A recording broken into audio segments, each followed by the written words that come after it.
Hi and welcome back to my channel. My name is Susan and today I'm going to show you how I make my homemade peanut butter. So gather your nuts and let's get started.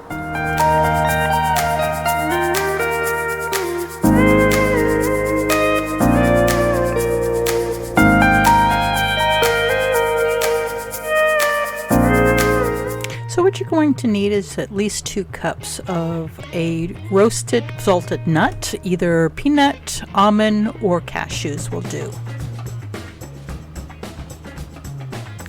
You're also going to need a food processor, like a little one I have here, or you can use a blender.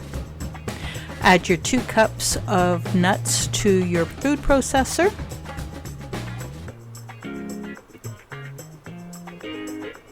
Put the lid on.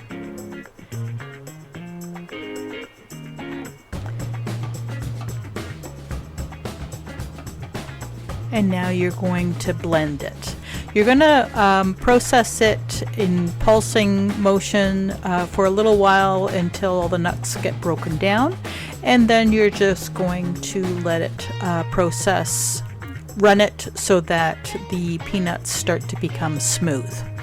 I normally check it to see how far we are, and you're going to see that it's going to get, the pieces are going to get really small.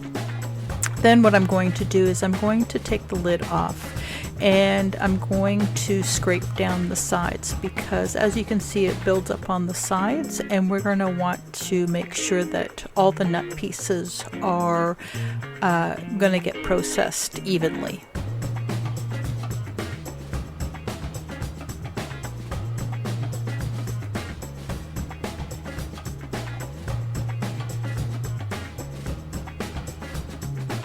So now that you have it all scraped down, you're going to start adding your oil. I'm using a canola oil. You're going to want to use a light tasting oil. Try to avoid olive oil because it's going to give your peanut butter an unusual taste. And you're going to process it again. And you're going to keep processing it until your peanut butter starts to become smooth.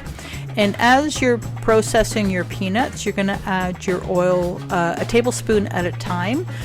Now you can, with 2 cups of peanuts, you're gonna you can go all the way up to about 4 tablespoons of oil. I wouldn't go any higher than that because then it becomes very oily. You just want it smooth.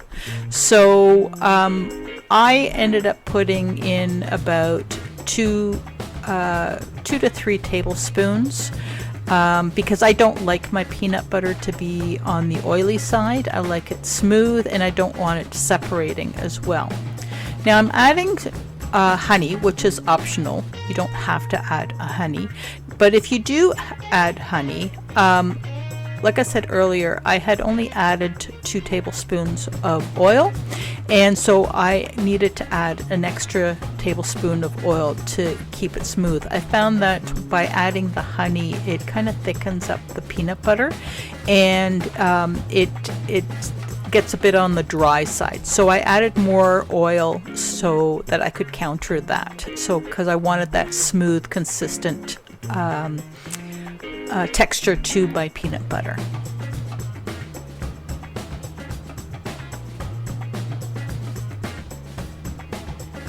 So as you can see, it's nice and smooth. You could probably process that even more if you wanted to get really that nice smooth consistency. And now all you have to do is jar it up and put it in the fridge. This will last all the way up to almost 12 weeks, I would think, but mine didn't even last that long. I think mine lasted about 2 weeks and it was gone. So that's it for today's video. I hope you enjoyed it. Remember to subscribe, like, and comment, and we'll see you next time. Bye-bye for now.